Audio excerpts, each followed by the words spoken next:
They told me to shut down my business and start applying for real jobs. 5 minutes later, their faces turned white when they saw my face on the Forbes cover. My dad slid the printed agenda across the table like it was some corporate intervention. Sadie, you're 29. Playing businesswoman won't pay your rent forever. My mom chimed in with her usual fake concern. Sweetheart, we're only trying to help. We found a few job listings, real companies. My older brother chuckled under his breath, whispering to his wife, can't believe she still thinks that online thing is legit. I just smiled, because none of them knew what was about to happen next. Direct hit. If you're hooked already, make sure to subscribe, like, and share, because this story just gets crazier. I didn't say a word as they sat me down in the living room.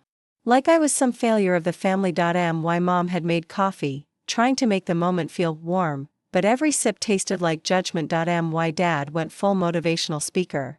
There's no shame in starting over. Your little website isn't taking off. That's okay. Be smart, apply for stable jobs. My sister chimed in from the kitchen, or marry someone stable. Sadie, you don't have to do everything alone. That's when I opened my phone. One swipe, one screen share to the smart TV, there it was, Forbes. Top 30 under 30. My name. My face. My tech startup, front page, bold letters, millions in valuation, investor round closed. The room went completely silent. My dad's mouth literally hung open. My brother froze mid-sip, coffee dribbling onto his shirt, and my mom? She blinked twice. Then whispered, Is that real? I looked each of them in the eye. I didn't need help. I needed space. And while you were sending me job listings, I was raising $8 million. My sister dropped her fork. I stood up, grabbed my keys, and walked out of that family meeting without another word, but before leaving, I turned back and said, oh, and about that advice to shut it down? Forbes just called it the next big thing. My brother tried to walk up to the VIP section at my launch party, but security stopped him before he even touched the velvet rope. He was used to being the golden child, the one everyone looked up to. But tonight, he didn't even make it past the door without my name. Sir, this area is restricted to board members and executives, the guard said firmly. He laughed awkwardly, flashing his fake charm. I'm her brother. I practically raised her. The security guard didn't budge. I saw the whole thing from the balcony, champagne in hand, surrounded by investors who had flown in from New York and San Francisco just to meet me. I didn't rush to help. I let him stew for a minute, then my assistant approached him with a clipboard. Sadie has a strict guest list. She said no exceptions, even for family. His face turned red. You've got to be kidding me. Inside, the event was everything they said I could never do: spotlights, press cameras. My company's logo splashed across giant LED screens, the same little online thing they mocked now had a full media team covering its public debut, and just when the crowd settled, the MC took the stage. Ladies and gentlemen, tonight we celebrate a woman who turned rejection into resilience. Introducing the CEO of Viretech, Sadie Collins. I stepped onto the stage, flashbulbs popped, applause erupted, but my eyes landed on one thing: my parents. Huddled near the back, wide-eyed, completely out of place. I held the mic with steady hands and started speaking. When I first shared this idea, I was told it was unrealistic. That I should be more practical. That I should get a job, marry well, and stop dreaming so big. The audience chuckled knowingly, but here's the thing, they only see the result. They didn't see the 3 a.m. breakdowns, the 100 no's before one yes, or the time I nearly lost everything. I paused. Let the silence breathe. Some of the loudest doubts came from people sitting in this very room. But tonight, they'll see what doubt built. The crowd erupted. Reporters scribbled furiously. I looked directly at my family again. My dad couldn't even meet my gaze. My mom was wiping a tear, whether from pride or shame, I didn't care anymore. But just when I thought the night had peaked, my ex walked in, the one who left me, because he needed a woman who wasn't chasing fantasies. He walked in like he owned the place, designer suit, fake confidence, and that smug smirk he always wore when he thought he was winning, but he wasn't, not tonight. Not when the entire media room was filled with cameras, CEOs, and people who actually mattered. Derek, the ex who once laughed at my business pitch and said, Sadie, let's be real, you're not CEO material. You should leave tech to the big boys. And now he was standing in the middle of my launch party, holding a drink he didn't pay for, trying to act like he belonged. I watched as he made his way to a group of reporters. Oh yeah, I was with Sadie during the early days. I supported her through all of it, he said, like some co-founder. She wouldn't be here without me. I felt rage bubbling up, but I didn't move. I didn't need to, because 30 seconds later, my assistant tapped on the mic and said, "We've added a surprise presentation, exclusive behind-the-scenes footage of Sadie's startup journey. Please turn your attention to the screen." I'd been saving this. The lights dimmed. The video rolled first, clips of my first office, a cramped studio apartment, me building code at 2 a.m., then texts from Derek flashed across the screen. "You're wasting your time. No one will invest in a girl with no real connections. I can't be with someone who keeps failing." The crowd went silent. Next came audio from a voice note he once left me. "Honestly, Sadie, you'll never make it in this space. It's not personal, it's just reality." Now the entire room was hearing it.live.my. Investors turned to each other, whispering. Reporters began typing furiously. Derek's face drained of color. He backed away slowly like a man exposed on national television, because he basically was. I took the mic again, calm and sharp. "People love rewriting history when it benefits them. But facts don't lie. Screenshots don't lie. And receipts." I pointed to the screen behind me. "They never expire." The room erupted in applause. Derek slipped out the side door. My family just sat there, stunned, finally realizing this wasn't some lucky moment, it was mine. But just as I walked off stage, thinking the night was finally mine to celebrate, my mom stood up, marched toward me, and said loud enough for half the room to hear, "Sadie, if you really love us, you'll let your brother join your company. He's struggling, and you owe your family something after all we did for you."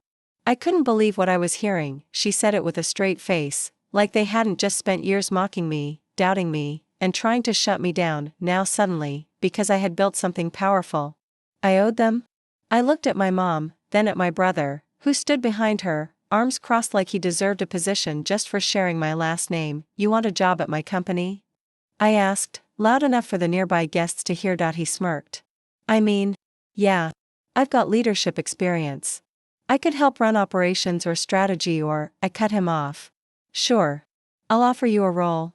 But first, you'll start in the warehouse." The room went still. My brother blinked. "What? You heard me. $18 an hour. 10-hour shifts. No title, no office, no favors. That's how I started. You want to be part of this? Prove you're worth it." My mom gasped like I'd slapped him. "That's beneath him," she said. "You can't humiliate your own brother like that." "Humiliate?" I laughed, sharp and cold. "You mean like when he called my business cute in front of our relatives? Or when he told people I was unemployed when I was working 16-hour days to build this?" My brother's face twisted with anger. "You're being petty." "No," I said, leaning in, "I'm being fair. That's something this family clearly never learned." Guests around us pretended not to listen, but they were all locked in. Phones were recording, even some of the reporters were nodding. "You want an empire role?" I said, voice calm but firm. "Then you start where I started. Humble. Hungry. Unseen." He didn't say a word. Just stared at the floor, jaw clenched. I turned to walk away, but then my dad, who had been silent all night, stood up and said, "Sadie? We were just trying to guide you. You were lost. We had no idea you'd make it this far." I paused. Turned slowly. "You didn't guide me. You doubted me. And when I needed belief the most, you gave me ultimatums." He lowered his eyes. "We made mistakes. You made a choice," I said. "Now I'm making mine." And with that, I left them standing there, no job offer, no special treatment, no seat at my table. But just as I stepped into the elevator, my assistant rushed over. "Sadie, urgent. A major tech firm just leaked something. They're claiming your startup stole IP, and they're filing a lawsuit." Public.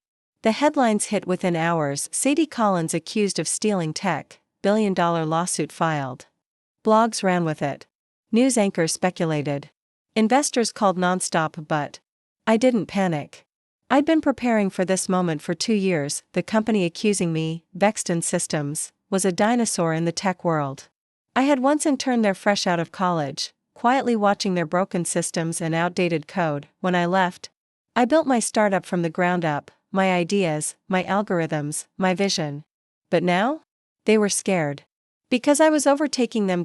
So they did what cowards do when they can't compete. They lied. Their CEO went live on national television the next day. She used internal code. She had access. This is intellectual theft, he said with mock conviction. I watched from backstage. Calm. Waiting, because I had the footage. 2 years ago, during my final weeks there, I recorded everything, not to steal, but to protect myself. Video files. Emails. Timestamped.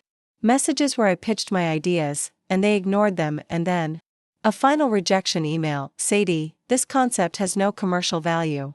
Focus on support tasks instead. That exact concept, now worth $40 million under my company. I requested a live interview with the same network. They accepted. Primetime. I walked into the studio, mic'd up, calm as ice. Across from me sat Vexton's CEO, smug and ready. The host asked, Sadie, do you deny stealing Vexton's intellectual property? I smiled. I don't just deny it, I said. I can prove I created it, and that they rejected it. Then I pulled out the flash drive. Play this, I told the producer. The screen lit up behind us. Email chains. Internal memos. Video of my presentation. The timestamps.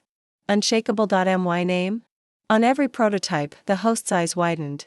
The CEO beside me turned pale. Then came the knockout punch. I played one final clip, a private voice recording I had legally captured during an offboarding meeting, where one of Vexton's execs said, honestly, Sadie's smarter than half our board. But let's not give her ideas life, she's just a junior. Gasps from the crew. Silence from the CEO. I didn't steal anything, I said to the camera. They just didn't believe I could build it without them. The interview went viral. Within 24 hours, the lawsuit was dropped. Vexton's CEO resigned. My company's valuation doubled, but more than that? My name was cleared. Publicly. Permanently. I left that studio and got into my car where my phone buzzed nonstop. Messages from people who once doubted me. Even my dad texted, proud of you. We were wrong. I didn't reply. I stared out the window and thought about that family meeting, the one where they tried to help me. Funny thing is, if they hadn't doubted me so hard, I might have never built something worth proving. So to anyone out there being underestimated, let them laugh. Let them mock. Let them throw shade, just don't stop building, because one day, they'll see your name somewhere they never imagined, and they'll realize they weren't invited to the table, because you built the whole damn building.